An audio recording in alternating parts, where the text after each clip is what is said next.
né? Então, Sim. quando ela passa a apresentar um interesse especial por sexo, principalmente incompatível com a idade, é um sintoma muito forte de que aquela criança, aquele adolescente, pode estar sendo aí vítima de algum abuso sexual.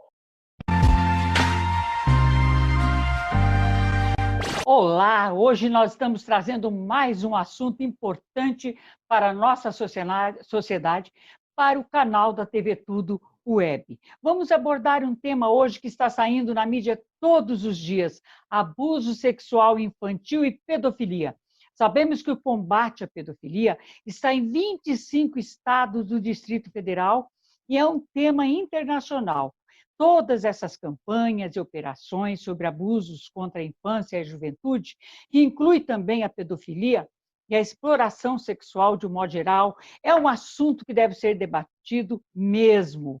E para falar desse tema, estamos trazendo o promotor da Justiça, excelentíssimo, doutor Yuri Giuseppe Castiglione. Boa noite, doutor. Tudo bem com o senhor? Boa noite, Darcy. Tudo bem? Como vai? É um prazer estar aqui. Queria cumprimentar a todos que nos acompanham. Tudo jóia. Olha, boa noite. Eu quero agradecer que você deve ter a agenda superlotada, mas você reservou um tempinho da sua agenda para estar fazendo esse bate-papo com a gente, que eu acho que é muito necessário. Nós devemos dar muita atenção para esse tema que nós vamos discutir hoje. Muito obrigada, estamos honrosos com a sua presença. Eu que agradeço. O tema é fundamental, principalmente nesse atual contexto que nós estamos vivendo de pandemia, de isolamento social, com as pessoas normalmente restritas à sua própria residência. E, infelizmente, o número de casos tem nos espantado bastante, mas, de certa forma, as estatísticas já explicam mais ou menos esse problema que nós estamos vivenciando nesse momento. Olha, quem acompanhou as nossas redes sociais tomou conhecimento do amplo currículo do Dr. Yuri e também viu a sua trajetória dentro do Ministério Público. Por que trazer o promotor Dr. Yuri com a gente hoje para falar deste assunto? Entre tantos trabalhos no Ministério Público, de 2005 a 2008, foi promotor de justiça da comarca de Registro, Competências Civil, Criminal da Infância e Juventude e Cidadania. De 2008 a 2013, foi membro de enfrentamento ao tráfico de seres humanos do Ministério Público do Estado de São Paulo. Enfim, além da riqueza do seu currículo, ele atuou dentro do Ministério Público em diversos setores. E aplicando a sua experiência de vários anos de atuação como promotor de justiça, claro que nós estamos felizes de estar aqui com ele, viu, doutor? Muito obrigada mais uma vez. Eu acho que é um assunto que quanto mais você debate, mais você informa. Quanto mais você fala, mais a sociedade toma conhecimento. E agora vamos partir para as perguntas. Pode mandar as perguntas para o senhor, doutor Yuri? Claro, vai ser um prazer. Espero poder responder a todas. Com certeza. Doutor Yuri, nós temos tanto assunto para falar de pedofilia, de abuso sexual, que eu acho que não tem fim. Mas hoje eu gostaria de saber qual o perfil do agressor.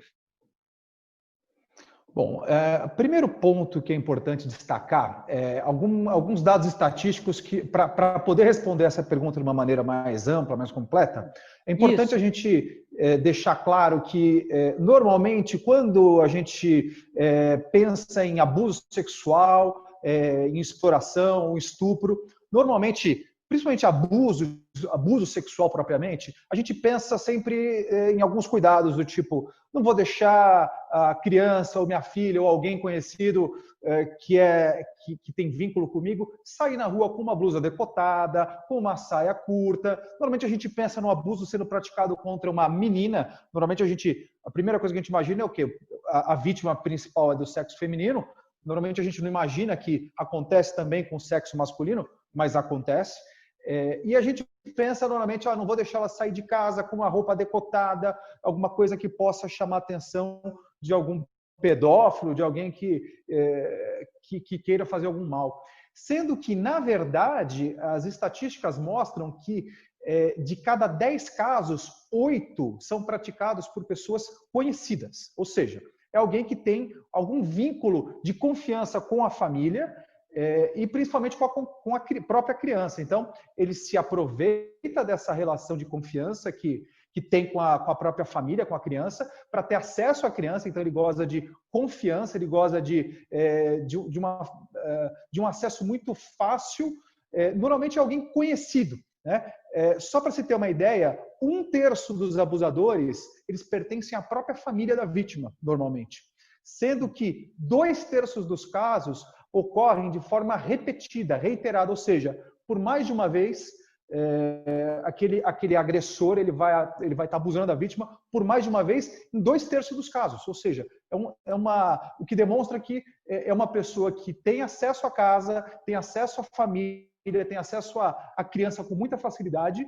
E só para contextualizar melhor, para você ter uma ideia, estatisticamente nós temos aproximadamente 80% das vítimas são do sexo feminino, são meninas, e 20% do sexo masculino, meninos, né? Aqui, lembrando que eu estou pontuando aqui um dado estatístico extraído dos dados da Justiça, que nós, no dia a dia de atuação na promotoria, específico para crianças e adolescentes, né?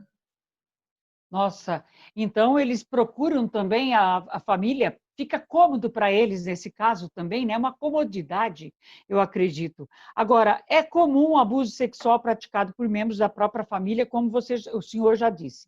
Nesse período de isolamento social, em decorrência da Covid-19, aumentou, facilitou? Como que o senhor está vendo essa situação?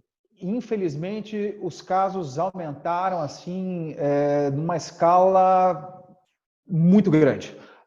O número de casos que nós temos recebido relativos a abuso sexual dentro da própria casa, né, dentro da própria família, é muito grande, né? Só para você ter uma ideia, né? Fora do período de pandemia, num tempo normal, os nossos dados estatísticos mostram que dentre os abusadores, dentre os principais agressores, o pai respondia aproximadamente por 52% dos casos, o padrasto por 32% dos casos, tio por aproximadamente 8%, mãe aproximadamente 4% e por aí vai. Só para ter uma ideia, fora do período de isolamento social, só para demonstrar que o principal agressor normalmente estava dentro da própria família. E nós temos aqui a própria mãe como possível agressora, o avô, primo, cunhado, sempre integrantes da família aqui com um número bastante significativo. E após a pandemia, esse número aumentou sensivelmente. Na verdade, ele realçou mais o problema e com uma agravante. Qual agravante? A criança, muitas vezes, ela está numa situação, ela está dentro de casa. Como ela não tem contato com o meio externo, não tem escola, não tem saído de casa normalmente, é mais difícil para nós, né, enquanto sistema de justiça, aí abrangidos também aí a rede protetiva, o Conselho Tutelar, CREAS, os agentes de saúde, muitas vezes identificarem essa situação de violência. Por quê?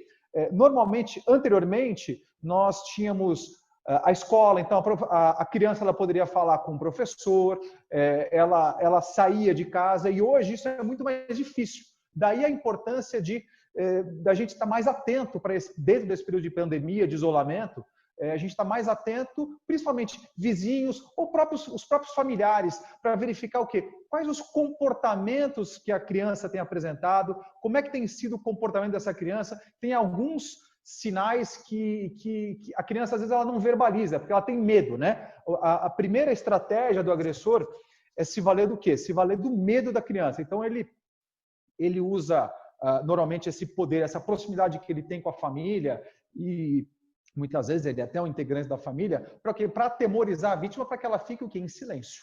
Então, como ela normalmente não vai falar, ela não fala com a boca, mas o comportamento, as ações dela falam e falam alto, né? Aí a gente pode abordar, não sei como é que a gente vai conduzir, mas a gente pode mencionar quais são os principais aspectos, quais são os principais comportamentos sugestivos que indicam que a criança ou adolescente pode estar sendo vítima de algum abuso sexual, né?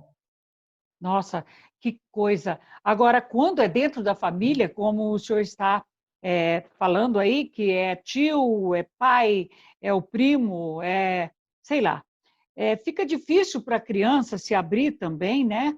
Porque se é dentro da família, onde ela deve receber o amor, o apoio, a educação, né? O aconselhamento, como que uma criança, se é abusada pelo pai, como que ela fica dentro deste ambiente? É muito difícil, mas elas expressam alguns sintomas, quais os sinais de perigo. O senhor podia citar alguns sinais que elas poderiam Claro, demonstrar? claro. Uhum. Uma das dificuldades aqui, já que foi colocada essa questão do próprio pai, uma das principais dificuldades que nós temos quando surge isso dentro de casa e a criança às vezes não fala, ou ela fala para o outro membro da família, por exemplo, fala para a mãe, e o que é muito comum de acontecer é o quê? Uma conivência por parte, por exemplo, da mãe, ou por parte de algum outro responsável. Por quê? Muitas vezes o abusador ele pode ser o arrimo de família, então ele é o responsável pelo sustento da casa e, por vezes, a genitora tem receio de tomar alguma providência contra o agressor, porque ele pode ser preso, porque ele pode ser obrigado a sair de casa. São algumas medidas protetivas que podem ser adotadas para a defesa dessa criança, desse adolescente, que podem fazer com que ele deixe de continuar sustentando a casa. Então, muitas vezes nós nos deparamos com um outro obstáculo, que é o quê? O próprio outro familiar que teria o dever de proteção ali, como por exemplo a mãe, que é o que mais acaba acontecendo, acaba muitas vezes acobertando o abuso. Por quê? Porque tem receio de perder quem sustenta a família, né? E já adentrando na pergunta, né, quais são os sinais de perigo, né? Os principais sinais de perigo que a gente pode mencionar, o primeiro deles é o quê? É uma mudança de comportamento da criança, do adolescente, né? Por exemplo, ela passa a ter, se a gente tem agora dentro de um contexto de pandemia, vamos pensar, né? Ela vai passar a ter uma dificuldade maior de concentração, por exemplo, agora nas aulas online, por exemplo, ela vai ter dificuldade de concentração, ela vai ter uma diminuição no rendimento escolar, ela vai passar a ter uma mudança de personalidade, né? Ela vai passar a apresentar normalmente uma agressividade maior, ela vai se tornar uma criança ou um adolescente mais inseguro, vai começar a ter um certo isolamento, ou seja, uma criança ou adolescente que tinha o hábito de interagir, de estar com os amigos, de estar em casa brincando, sempre ali junto com a família, vai passar a apresentar um comportamento de isolamento. Ele vai querer ficar sozinho no canto dele, no canto dela, vai querer evitar contato com ela, vai começar, principalmente, um comportamento muito comum é o quê? O medo de ficar sozinho com certa pessoa. Normalmente, essa pessoa que ela tem medo de ficar sozinha é o agressor, né? Por quê? Normalmente, os sentimentos que a vítima experimenta, normalmente ela sente culpa. A própria vítima se sente culpada. Por isso, ela tem uma dificuldade maior ainda de externar aquilo que está acontecendo com ela. E por que ela se sente culpada? Na grande maioria das vezes, né, o abuso, como a gente estava dizendo, é praticado por uma pessoa que tem confiança da família. Então, aquela pessoa que tem confiança da família faz alguma coisa com ela que ela não se sente bem, que ela se sente constrangida, que ela se sente desconfortável, e como é uma pessoa querida muitas vezes, e ela se sente desconfortável, ela se sente mal com isso. Mas ela, muitas vezes, dependendo da idade, quanto menor a criança, isso é mais comum de acontecer, mais difícil ela saber diferenciar o que é algo errado que está sendo praticado, do que é um sentimento ruim dela. Então ela se sente culpada, ela passa a ter conflito de identificação dela com a própria família, principalmente se ocorrer a conivência por parte da genitora. Dentre os sintomas, voltando aos sintomas, outros sintomas que são muito comuns também são o quê? Incontinência urinária, a criança passa a fazer xixi na calça, passa a defecar na própria calça, não consegue ir até o banheiro, acaba fazendo na própria roupa. Uma característica é o quê? O interesse especial pelo sexo inapropriado, incompatível para a idade. né? Então, por exemplo, uma criança aí de 7 anos começa a ter alguns comportamentos lascivos, alguns comportamentos que não tem sentido para não falar não entrar no juridiquês aqui, que não são típicos daquela idade, né? Uma criança de 7 anos gosta de brincar, uma menina com boneca, menino com carrinho, ou não necessariamente menino com carrinho, menina pode brincar com carrinho, menino com boneca também, né? Nesse atual momento que a gente vive não tem muito isso, mas enfim, tem aquelas brincadeiras típicas da idade que não são compatíveis, por exemplo, com o interesse por sexo, né? Então, quando ela passa a apresentar um interesse especial por sexo, principalmente incompatível com a idade, é um sintoma muito forte de que aquela criança, aquele adolescente, pode estar sendo aí vítima de algum abuso sexual. Outro problema muito comum é o quê? Um retorno à infância. Aquela criança, aquele adolescente passa a apresentar um comportamento infantilizado. Ou seja, isso, na verdade, é explicado de que forma? É como se a criança ela quisesse regredir, quisesse voltar para a barriga da mãe, onde ela estava protegida, e então ela começa, psicologicamente, a regredir. Ela começa, muitas vezes, ela acaba dormindo até naquela posição fetal. São vários sintomas que demonstram o quê? Uma regressão de comportamento. Ela passa a apresentar um comportamento para uma idade compatível com uma idade inferior àquela que ela apresenta. Outros problemas, aqui para não me estender tanto, aqui que eu já me estendi um pouco, são o quê? Problemas disciplinares, muitas vezes a própria evasão escolar, disfunção alimentar, ela pode começar a querer comer demais ou ao contrário, querer parar totalmente de comer. E, por fim, como ela se sente medo, ela se sente culpada, outro sintoma muito comum é o quê? A automutilação, né? Ela passa a querer se agredir, ou até mesmo o suicídio. Esses são, diria que, os principais comportamentos que a vítima costuma apresentar quando está numa situação de violência e está acuada ali sem ninguém para poder ampará-la, para poder acolhê-la, né? Muito complicado. E isso tudo que o senhor disse aí também enquadra nas consequências de abusos para a vítima? Pode enquadrar também nessas consequências de abusos sexuais para a vítima, a que recebe o abuso? Pode enquadrar aí também. Dentre as principais consequências são, né, poderia dizer essas que eu acabei de mencionar, né? Ela vai apresentar como ela experimenta sentimentos de culpa, de medo, ela vai apresentar o quê? Ela vai mudar completamente a personalidade e o jeito dela de ser. Então, as consequências elas são gravíssimas. Na verdade, quanto menor a criança, principalmente, que vivencia isso, maior são as consequências, maiores vão ser as sequelas que ela vai enfrentar e, portanto, para que a gente possa tentar protegê-la, maiores vão ser os cuidados que a gente vai ter que ter enquanto sistema de justiça, enquanto rede protetiva, para tentar recompor essa vítima para que ela saia dessa situação de trauma e, na medida do possível, volte a ter uma vida normal, né? Normal.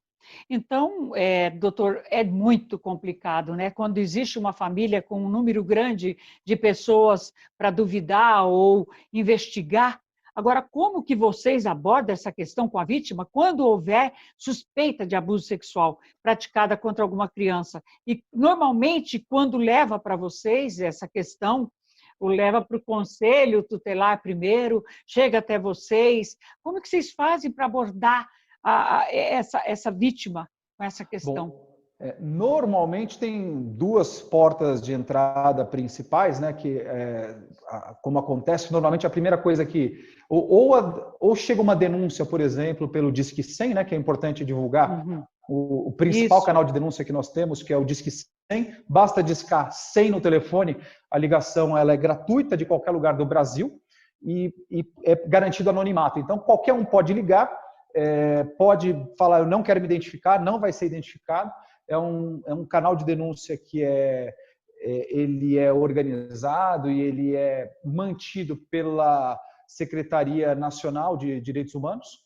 E, então, normalmente a pessoa faz a ligação para o Disque 100, faz uma denúncia, e essa denúncia normalmente ela vai ser direcionada tanto para o Conselho Tutelar quanto para a polícia, por exemplo, se for uma situação de flagrância. Imediatamente é direcionada, pelo menos, para esses dois órgãos, e aí vai ser feita uma constatação para saber se aquela denúncia ela é verídica ou não, né?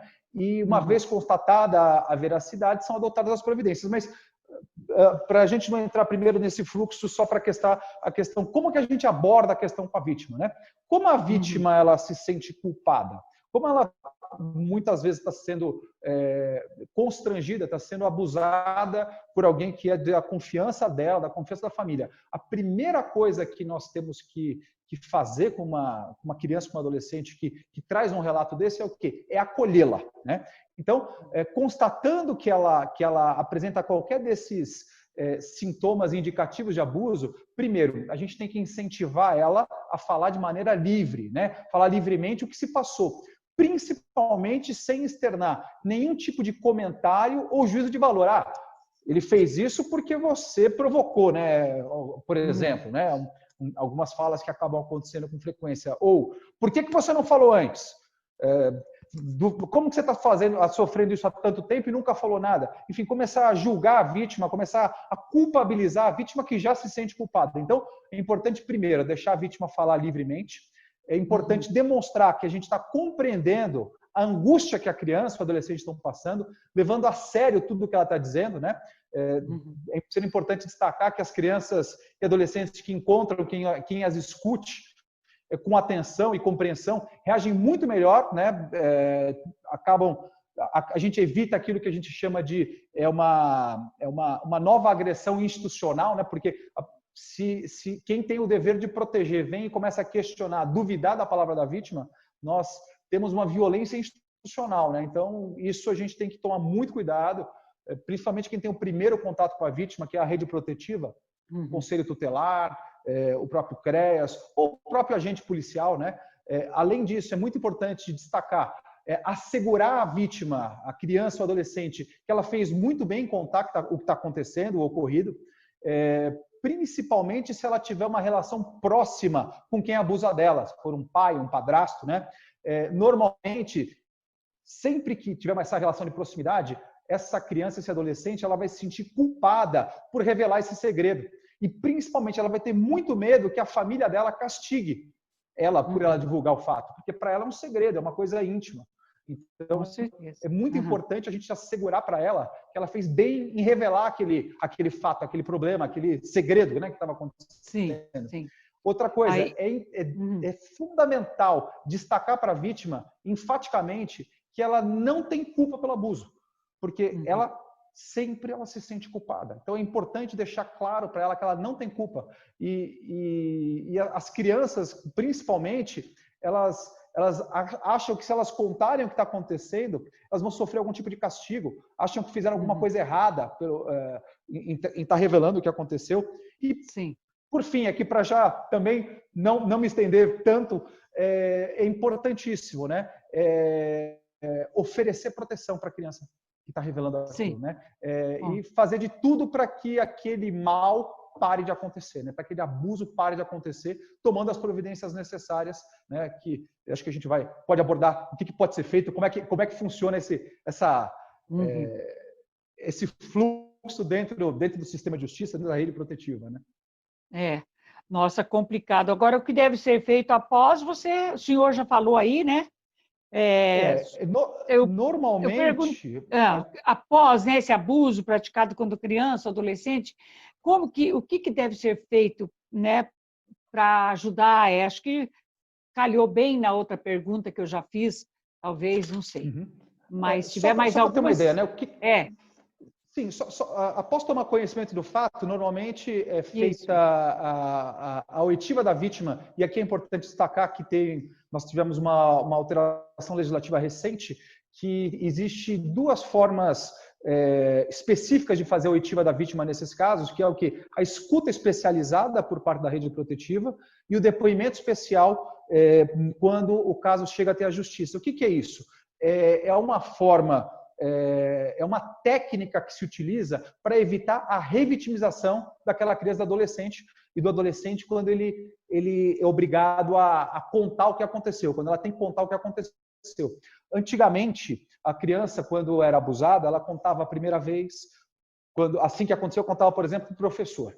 Aí o professor chamava o conselho tutelar, ela contava a segunda vez para o conselho tutelar. Aí chegava no conselho tutelar, ela vai ter que ser atendida agora, vamos mandar ela para o hospital para ela ser periciada. Contava tudo de novo. E depois chegava na polícia, porque tinha que registrar o boletim de ocorrência, de novo na polícia. No total, ela chegava a contar o mesmo fato, repetir tudo, por uma cerca de 11 vezes ou até mais. O que acontece? Não. Tanto ela tem que repetir, isso acaba revitimizando com ela. E, em razão disso, ela acaba, no final, ela nega, porque ela não aguenta mais falar e reviver aquele abuso. Então, por isso que existe, desde 2017, teve uma alteração legislativa que determina que tem uma técnica que tem que ser obedecida tanto pela rede protetiva, que quem é a rede protetiva é o Conselho Tutelar, CREAS, todos que compõem a rede protetiva, os postos de saúde, como também o próprio sistema de justiça. E logo depois que aconteceu, é feita essa oitiva da criança, ou pela escuta, principalmente pela escuta especializada, de modo que ela seja ouvida uma única vez. Esse que é o importante. Com a escuta especializada, a rede ouve ela uma única vez, e com o depoimento especial também ela é ouvida uma única vez, e esta oitiva e esse termo de declarações ele é usado para todos os processos judiciais e para a rede protetiva também. Ele é usado para tudo que é necessário ser feito, todas as medidas protetivas que podem ser aplicadas em favor da vítima. É importante destacar que, quando acontece um abuso, é necessária a realização do exame de corpo de delito, e nem todo abuso deixa vestígios. Por exemplo, um abuso sexual que consiste em apalpar, por exemplo, seios, em passar a mão em partes na genitália ou introduzir o dedo na genitália, muitas vezes isso não vai deixar vestígios. Então, um mito que existe, que é importante deixar bem claro, somente porque o exame de corpo de delito deu negativo, não quer dizer que o abuso não aconteceu. Por quê? Se foi passar a mão pelas partes íntimas, pela genitália, isso não vai deixar vestígio, mas é um abuso. E, por fim, tudo isso que for apurado é encaminhado à polícia, vai ser, criminalmente, vão ser adotadas as providências legais aí para penalizar o agressor, e também é feito paralelamente um outro procedimento na área, no caso na vara da infância e juventude, junto com a promotoria da infância e juventude, para proteção da vítima e aplicação de todas as medidas protetivas que cabem ao caso. Por exemplo, é possível, dentre as medidas que são possíveis, a gente pode pontuar aqui, o afastamento do agressor, por exemplo, do lar da criança. A primeira coisa que a gente faz é o quê? Se ele mora com a criança, por exemplo, é o pai, ele vai ser afastado até para que se evite que ele comece a ter um contato com a criança e fale, olha, volta atrás disso que está falando, começa a ter um aliciamento daquela criança para que ela, ou uma ameaça para que ela volte atrás e não conte mais do que aconteceu. Então a gente tem algumas medidas que são o afastamento do agressor. Esse afastamento do agressor, ele pode vir acompanhado inclusive de uma fixação de alimentos, caso ele seja quem sustenta a casa, ele pode ser obrigado a pagar alimentos para continuar contribuindo com o sustento da casa, da criança e todas as demais despesas. Além disso, a gente pode adotar outras medidas, dentro da esfera criminal, por exemplo, pode ser decretada a prisão preventiva. Tudo depende das provas que existem no processo. Eu estou aqui mencionando o que pode ser aplicado, além de outras medidas como um acompanhamento psicológico em favor da vítima, em favor do próprio agressor, para evitar que isso volte a acontecer. E a gente aplica medidas protetivas também em favor do agressor. Por quê? Muitos dos agressores sexuais também, em algum momento, foram vítima também de abuso sexual. Então, eles acabam repetindo. Por isso que, além de responsabilizar criminalmente, também é importante que eles tenham um acompanhamento, um tratamento para quê? Para evitar que eles voltem a reincidir nessa conduta delitiva. Nossa, complicado mesmo. Agora, qual a pena prevista para quem abusa sexualmente de crianças e adolescentes?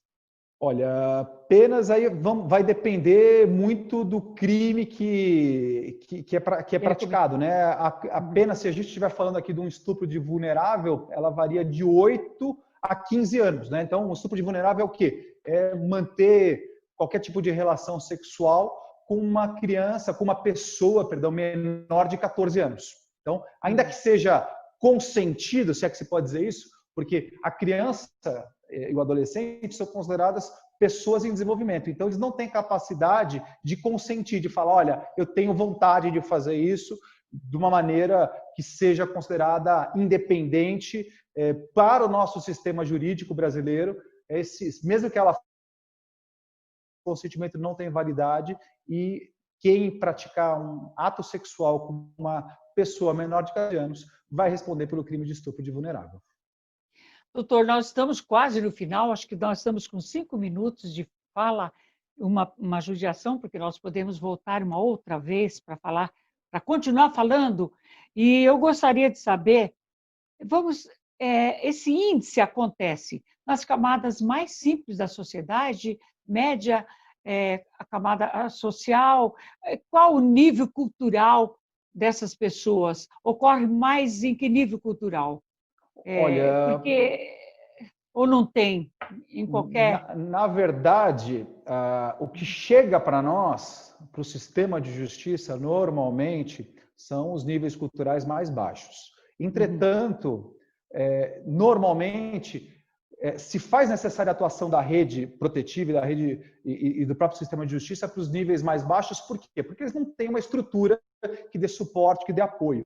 Mas isso acontece também nos meios sociais mais altos. A diferença é que normalmente tem uma família mais estruturada, que tem mais condições, e muitas vezes, olha, você sai, você se afasta, você vai procurar, vai fazer suas coisas, some daqui, e a vítima muitas vezes é tratada e acolhida pela própria família. Então, o fato de chegar mais casos de pessoas com um nível social mais baixo não significa que isso acontece somente com elas.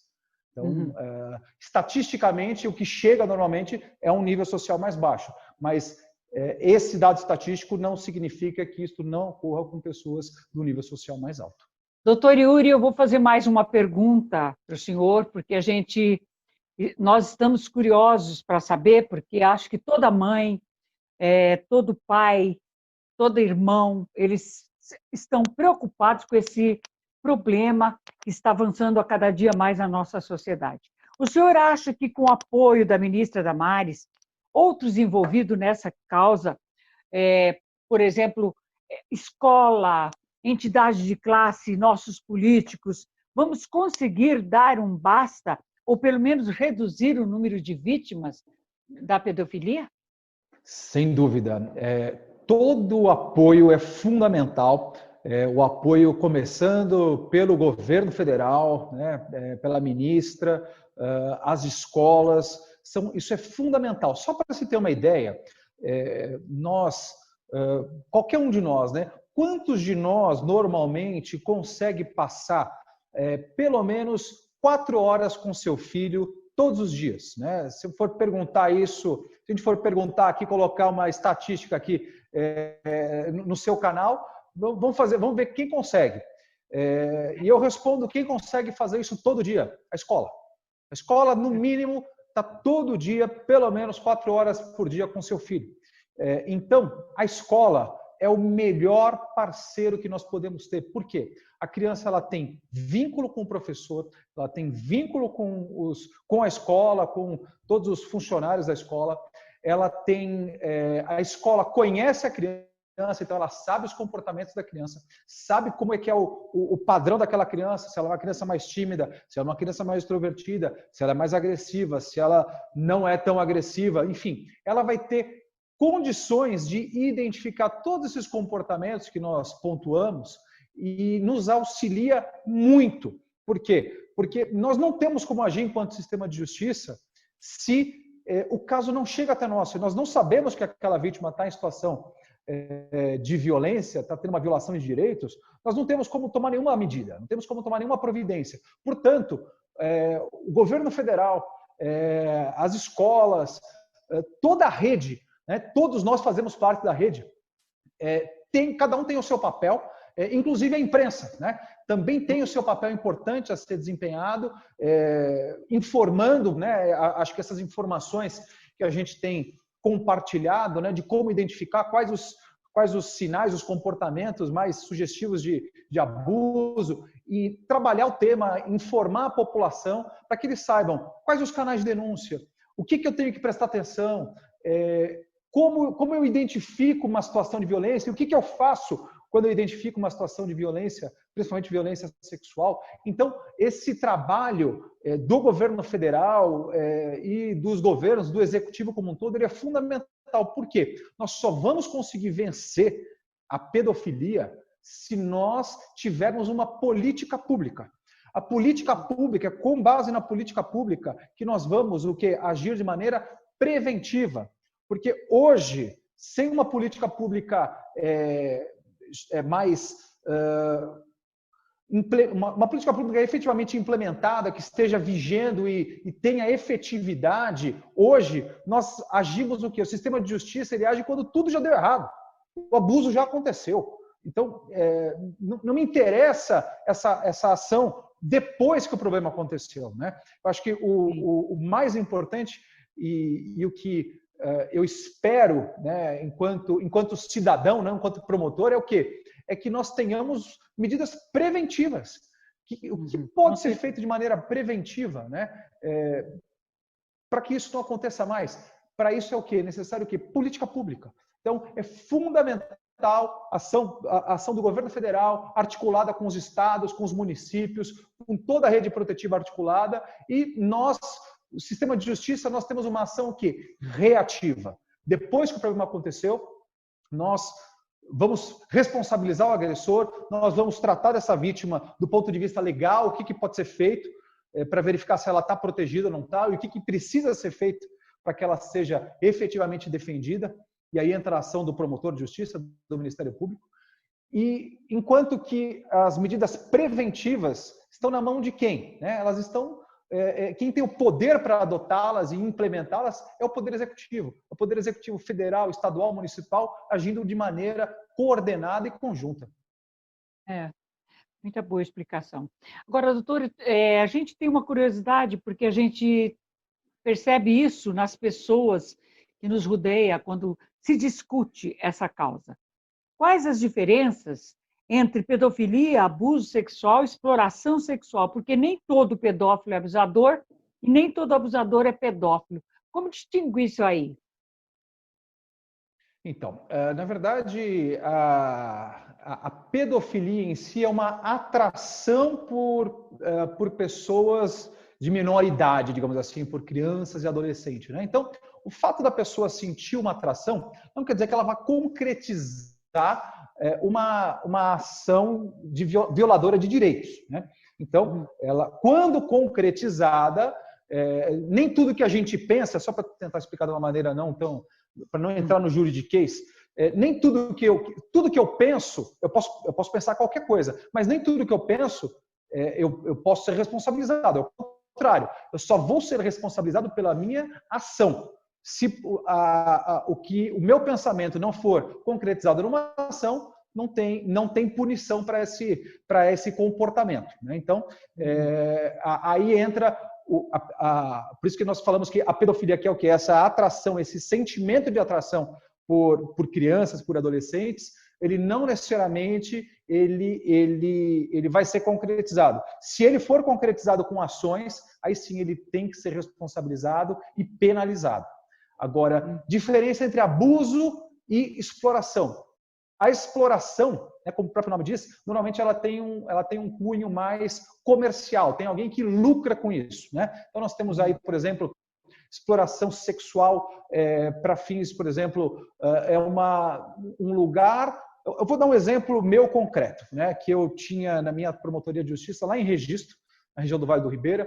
Nós tínhamos crianças e adolescentes que ficavam à margem da rodovia BR-116, a Regis Bittencourt, e ficavam com roupas decotadas, aguardando ali a passagem de caminhões para ver se alguém parava, e a partir daí ela acabava, mesmo sem condições disso, acabava muitas vezes mantendo relação sexual com um caminhoneiro, muitas vezes na boleia do caminhão, em troca, né, de um pagamento, né?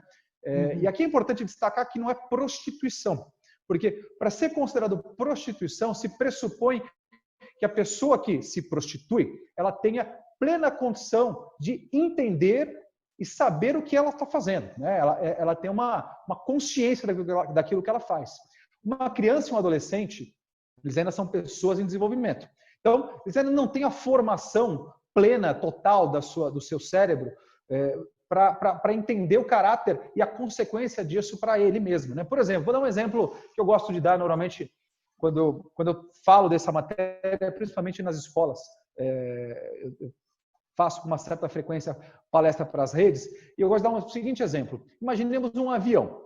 Eu vou montar um avião e eu vou deixar esse avião pronto, né? Com a carenagem, as asas, você olha por fora, está perfeito.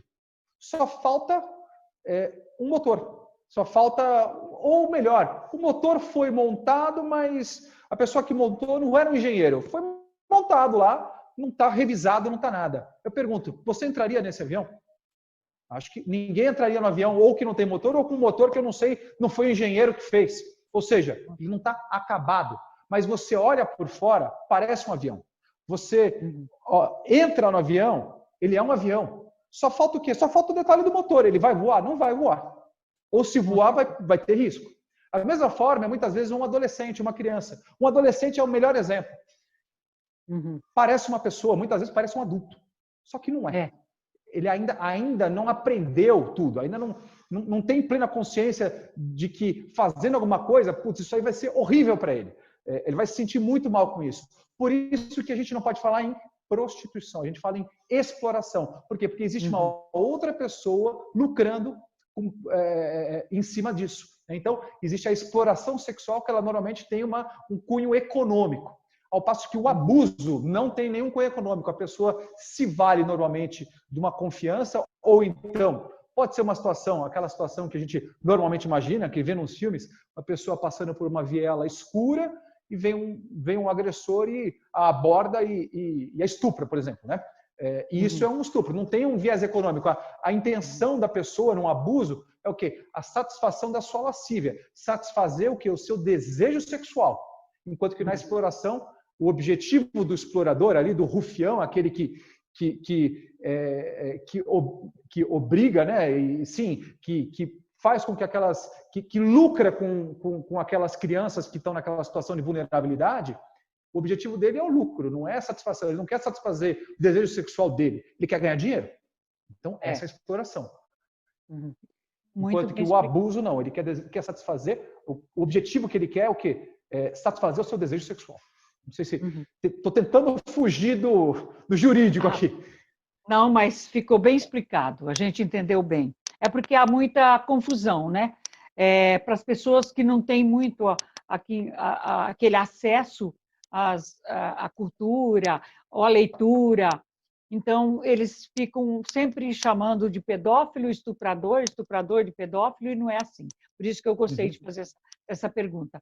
Agora, eu gostaria que o senhor deixasse aí, que nós estamos no final do programa, as suas considerações para as mães, os pais, né, de que forma eles poderiam estar mais atentos, olhar a internet, olhar o aspecto a mudança de comportamento da criança, né, do adolescente dentro de casa. Quais as considerações finais antes da gente terminar? Olha, considerações finais eu coloco ainda, só fazendo mais um gancho no final da pedofilia. A pedofilia ela é um crime muito complicado e difícil de ser combatido, mas nós temos cada vez mais nos aperfeiçoado nisso enquanto Ministério Público. Nós temos o CyberGaeco, que é especializado em crimes cibernéticos.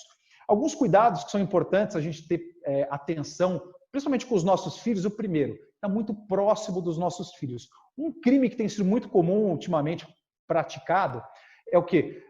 Muitas vezes a gente acha que nossos filhos estão na internet, estão jogando, por exemplo, e não tem problema, não tem nada de mal nisso. Mas hoje, com esses jogos online, uma das formas do pedófilo que ele tem feito para chegar na vítima é o quê? Pega um jogo online, no jogo online ele se passa, né, no perfil dele, parece que é uma criança jogando, um adolescente, na verdade, normalmente é um adulto, já dos seus 50 anos ou mais, e ele começa a conversar, né, porque os jogos online permitem muitas vezes vezes, o diálogo entre os jogadores, começa a conversar com o outro jogador, que é uma criança, e começa a ameaçar ele. Olha,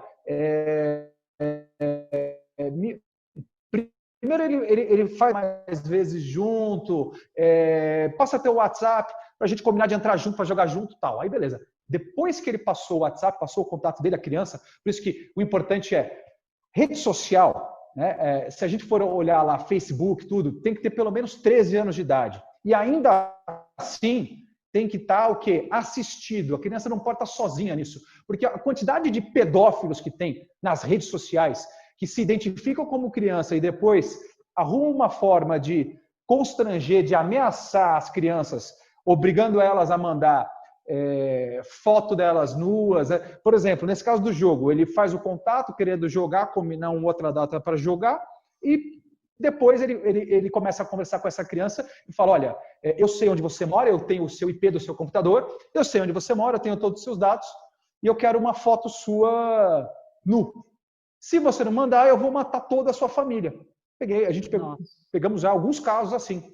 E a criança fica com medo, eu vou matar meus pais. E aí ela começa a mandar as fotos e aí entra dentro dessa rede de pedofilia que nós, infelizmente, vivemos, a gente presencia com muita tristeza. Então, por que eu estou dando esse exemplo? Um jogo de computador, criança não pode ficar sozinha na internet, em redes sociais, porque não dá, a gente tem que ter aquele controle de pais, por exemplo, se quer deixar a criança sozinha ou o adolescente sozinho, depende da idade do adolescente, alguns já são mais grandinhos, já sabem que não entram nessa tão fácil, né, de uma ameaça, de uma situação dessa, mas quanto menor a criança, principalmente, é muito importante colocar aquele controle de pais, né, no acesso à internet, às redes sociais, para evitar conteúdos inadequados, para evitar o acesso a determinados sites, para evitar, por exemplo, existem alguns aplicativos que proíbem num jogo online que exista essa comunicação entre jogadores. Dá até para jogar, mas dá para você cortar no sistema, na rede do computador, você pode cortar o diálogo. Então, é muito importante, como consideração final, eu coloco a melhor forma da gente evitar que aconteça algum mal com nossos filhos é o quê? É ter um contato próximo com os nossos filhos. É fundamental que a gente tenha proximidade, tenha vínculo com os nossos filhos, tenha vivência com eles. Porque eles só vão contar se eles estiverem numa situação de violência, de violação de direitos, alguma coisa para quem eles confiam, para que eles tenham intimidade. Muitas vezes a gente se preocupa muito só em sustentar a família, vou trabalhar e acaba tendo muito pouco contato com o filho. E isso, para o próprio desenvolvimento dele enquanto criança, não é muito bom, né? É importante que ele tenha a figura paterna, normalmente é o pai que sai para trabalhar, como materna também, como referência para ele, de pessoa, para que ele seja realmente, para a formação dele. Né? Então, é muito importante essa proximidade, não só como referência, mas principalmente para que ele saiba que ele tem um pai ou tem uma mãe que ele pode contar, se ele puder, se ele precisar, e que ele pode falar tudo, principalmente. É importante que a gente tenha dê sempre essa liberdade para os nossos filhos, que eles saibam que eles podem contar com a gente, que eles saibam que não interessa o que aconteceu, eu vou estar do seu lado. É importante deixar isso claro para os nossos filhos. A melhor forma de defesa é essa. Por quê? Quando acontecer qualquer coisa estranha, eles vão virar e falar, ó, papai, mamãe, olha, aconteceu uma coisa, não fica bravo comigo, eu sei, mas ele vai falar, olha, aconteceu isso, isso, isso. E aí, automaticamente, quando a gente vê, nós vamos já poder nos antecipar e evitar que aconteça um abuso ou um ato, né, que nosso filho seja objeto, aí, seja vítima de um ato de pedofilia por meio de fotos, por meio de qualquer outra situação que possa vir a acontecer. Com certeza. Eu concordo com o senhor, porque eu tive um filho só, por força do destino. Eu fui sempre muito amiga do meu filho. Eu sempre dizia para ele, a melhor amiga sua é a sua mãe e seu pai. Nós somos os maiores amigos. Em qualquer situação que você tenha vergonha do que você fez, do que você cometeu, você vem falar com seu pai e sua mãe. Porque lá fora você não vai encontrar o apoio e os conselhos que sua mãe e seu pai vai lhe dar. Eu sempre eduquei assim. E eu acho que, de certa forma, fui professora há 27 anos, também, só para adulto. Claro que era mais adulto, né? Acima de 17, 18 anos. mas a gente sabe muito bem como funciona os problemas familiares, né? Então, o professor, ele tem muita psicologia, claro, formação, para descobrir o problema que a criança está trazendo de casa. É muito importante mesmo o que o senhor disse da escola se envolver bastante, porque eu descobri a coisa dos nossos alunos, que eu dizia, mãe, acho que nem pensa, nem imagina, né? É verdade. Então, A acaba escola que ajudando, a escola ajuda muito, sim. é uma fonte de Doutora, olha, informação muito grande. mas eu quero agradecer a sua vinda aqui, né? Bater esse papo com a gente. Outras oportunidades também a gente pode trazê-lo novamente. E eu gostaria de lhe dar os parabéns, que hoje é dia do advogado. Você começou como advogado e Sim.